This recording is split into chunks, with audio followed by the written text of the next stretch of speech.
ସାରା ବିପ୍ଳବ ଜେଲ୍ ଯାଇଛନ୍ତି। ସେଠି ସେ ନାନା ଉପନ୍ୟାସ ଲେଖି ଓଡ଼ିଶା ଇତିହାସ ଲେଖିଛନ୍ତି। ଏପରି ଗୋଟିଏ ଲୋକ 10 ବର୍ଷ ଓଡ଼ିଶାର ଇତିହାସ ସାଧୁସନ୍ଥ ସବୁ ଲେଖିଛନ୍ତି।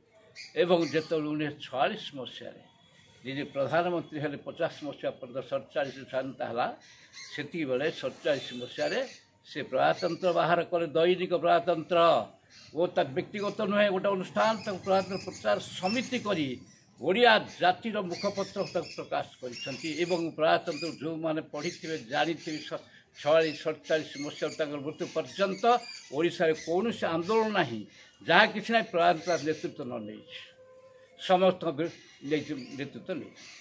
ଏବଂ ନିଜ ଜଣେ ସାହିତ୍ୟିକ ଥିଲେ, ତାଙ୍କ ଭିତରେ ଅସ୍ମିତା ହେଲା ଓଡ଼ିଶାର ଅସ୍ମିତା।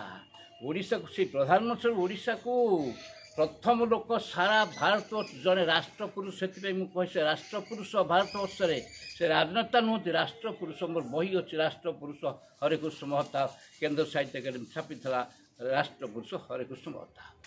ରାଷ୍ଟ୍ରୀୟ ଚେତନା ତା ଭିତରେ କେମିତି ଅଛି। ଏବଂ ଯେତେବେଳେ ସେହି ସମୟରେ ଗଡ଼ଜାତ 26 ଗଡ଼ଜାତ ଓଡ଼ିଶାର ପ୍ରଥମ ମିଶାଇଲା, ସର୍ଦ୍ଦାର ପଟେଲ ବିସ୍ମିତ ହେଇଛନ୍ତି। ସେଠି ସର୍ଦ୍ଦାର ପଟେଲ ସମ୍ପର୍କ ମହତାବଙ୍କର ଅତି ନିବିଡ଼ ସମ୍ପର୍କ। ଏଇଠି ନୀଳଗିରିକୁ ପ୍ରଥମେ ମିଶାଇଲେ, ତାପରେ 26 ଗଡ଼ଜାତ। 1949ରେ ମୟୂରଭଞ୍ଜ ମିଶିକି ବୃହତ୍ତର ଓଡ଼ିଶା ତିଆରି ହେଇଛି। ମହତାବ ଯେ କୌଣସି ଲୋକ ଯାହାଙ୍କର ବଡ଼ ବଡ଼ ପ୍ରତିମୂର୍ତ୍ତି ଦେଖୁଛୁ ଓଡ଼ିଶାରେ ଛିଡ଼ା ହେଇଛନ୍ତି, ସେମାନେ କେହି ନୁହନ୍ତି। ମହତାବ ସମଗ୍ର ଓଡ଼ିଶାକୁ ମିଶାଇବା, ବୃହତ୍ତର ଓଡ଼ିଶା କରିବା। 36 ମସିହାରେ 6ଟି ଜିଲ୍ଲାକୁ ନେଇକି ହେଇଥିଲା।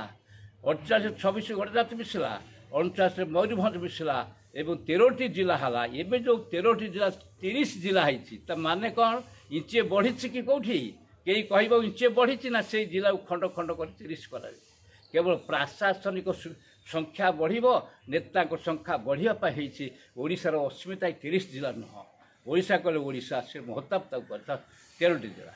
ଏବଂ ତାପରେ ସେ କେନ୍ଦ୍ରରୁ ପ୍ରଧାନମନ୍ତ୍ରୀରୁ କେନ୍ଦ୍ରମନ୍ତ୍ରୀ ହେଇଛନ୍ତି, ବାଣିଜ୍ୟ ପେଟ୍ରୋଲ ବିଭାଗର ମନ୍ତ୍ରୀ ହେଇଛନ୍ତି, ତାପରେ ବମ୍ବେର ଗଭର୍ଣ୍ଣର ହେଇଛନ୍ତି, ପୁଣି ଗଭର୍ଣ୍ଣର ଫେରିକି ଆସି ଓଡ଼ିଶାର ମୁଖ୍ୟମନ୍ତ୍ରୀ 2 ଥର ପୁଣି ହେଇଛନ୍ତି, ବାରମ୍ବାର ହେଇଛନ୍ତି। କିନ୍ତୁ ସେ ଭଲ ପାଇଁ ଓଡ଼ିଆକୁ, ଓଡ଼ିଆ ଜାତି ଅସ୍ମିତାକୁ ଉଜ୍ଜଳ କରିବା, ଦୀପ୍ତିମନ୍ତ ଚେଷ୍ଟା କରିଛି। କିନ୍ତୁ ଓଡ଼ିଶା ମହତାବ କେହି ବୁଝିଲେନି।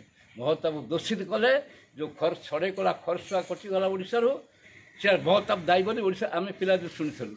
କିନ୍ତୁ ତାହା ନୁହେଁ, ସତ୍ୟ ସମ୍ପୂର୍ଣ୍ଣ ମିଥ୍ୟା। ସେତେବେଳେ ମହତାବ ଏବଂ ନିତ୍ୟାନନ୍ଦ ମହାପାତ୍ର ସାଙ୍ଗ ହେଇକି ଯାଇଛନ୍ତି ରାଜେନ୍ଦ୍ର ପ୍ରସାଦ ପାଖକୁ ଏ ବିଷୟରେ ଦାବି କରିବା ପାଇଁ। ରାଜେନ୍ଦ୍ର ପ୍ରସାଦଙ୍କୁ ତାଙ୍କୁ ଫେରେଇ ଦେଉଛନ୍ତି। କିପରି ହେଇଛି, ଆଦିବାସୀ ନେତାକୁ ଧରି ବିହାରୀମାନେ କିଏ ଆନ୍ଦୋଳନ କରିଛି, ସେମାନେ କେମିତି କଟିଛି, ସେ ଇତିହାସ ଭିନ୍ନେ। କିନ୍ତୁ ମହତାବଙ୍କୁ ଅଠା ଦିଆଗଲା, ତାଙ୍କୁ ଦୋଷୀ ବୋଲି କରାଯାଇଛି। ମହତାବ ନୁହନ୍ତି। ତେଣୁ 1987 ମସିହା ପର୍ଯ୍ୟନ୍ତ ମୃତ୍ୟୁ, ଏପରି ଇମର୍ଜେନ୍ସି ସାରା ଭାରତବର୍ଷ ଦେଖନ୍ତୁ। କିଏ ଗୋଟେ ସ୍ୱାଭିମାନ ତାର ଅଛି। 67 ମସିହାରେ କଂଗ୍ରେସରୁ ବିଦାୟ ନେଇଗଲା, ଛାଡ଼ିଦେଇ ଜନକଂଗ୍ରେସ ଗଠନ କରୁଛି, ତାର ସ୍ୱାଭିମାନ ତିଆରି କରୁଛି, ମନ୍ତ୍ରିମଣ୍ଡଳ ଗଠନ କରୁଛି, ସବୁ କରିଛି। ଏବଂ ଓଡ଼ିଶାର ବିଶ୍ୱ ମିଳନଟି କଲା, ସାରା ଭାରତବର୍ଷ କେହି କରିଛି କି? ବିଶ୍ୱ ସାରା ଭାରତବର୍ଷ ଲେଖକ ଗୋଟେ ମିଳେଇବା, ଗୋଟେ ମିଳନ ତୀର୍ଥ କରିବା, ବାହାରୁ ଆଣିକି ଲୋକ ମିଳେ। ଜନ୍ ବୋଲ୍ଟନ୍ ଆସିକି ଯୋଗ ଦେଇଛନ୍ତି।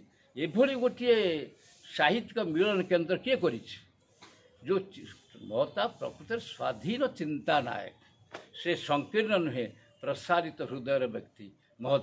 ମହତାବ ଐତିହାସିକ, ମହତାବ ସାହିତ୍ୟିକ, ମହତାବ ସାମ୍ବାଦିକ, ମହତାବ ସମ୍ପାଦକ, ମହତାବ ସଂସ୍କୃତି ସମ୍ପନ୍ନ ମଣିଷ, ମହତାବ ରାଜନେତା ଓ ସର୍ବୋପରି ସେ ମଣିଷ ପରି ମଣିଷ ଓ କ'ଣ ରାଷ୍ଟ୍ରପୁରୁଷ। ଏଭଳି ଜଣେ ରାଷ୍ଟ୍ରପୁରୁଷ ବିରଳ। ଓଡ଼ିଶାର ଗୋଟିଏ ଲୋକ ମହତାବ ଛାଡ଼ିବାକୁ କେହି ରାଷ୍ଟ୍ରପୁରୁଷକୁ ସ୍ପର୍ଶ କରିପାରିନାହାନ୍ତି। ଆଜ୍ଞା ବିନୀତ ଭାବେ କହୁଛି, ଯଦି କେହି କହିବ ଯେ ଅମୋକ ଲୋକ ରାଷ୍ଟ୍ରପୁରୁଷ, ସେଥିରେ ମୁଁ ନିଶ୍ଚିତ ଭାବରେ ମୁଁ ସ୍ୱୀକାର କରିନି, ହଁ ସେ ଠିକ୍ ଭାବରେ କହେ। କିନ୍ତୁ ଜଣେ ଏପର୍ଯ୍ୟନ୍ତ ଅଛି ରାଷ୍ଟ୍ରପୁରୁଷ, ସେ ମହତାବ ହରେକୃଷ୍ଣ ମହତାବ। ଦ୍ୱିତୀୟ ବ୍ୟକ୍ତି କେହି ନାହାନ୍ତି। ଧନ୍ୟବାଦ।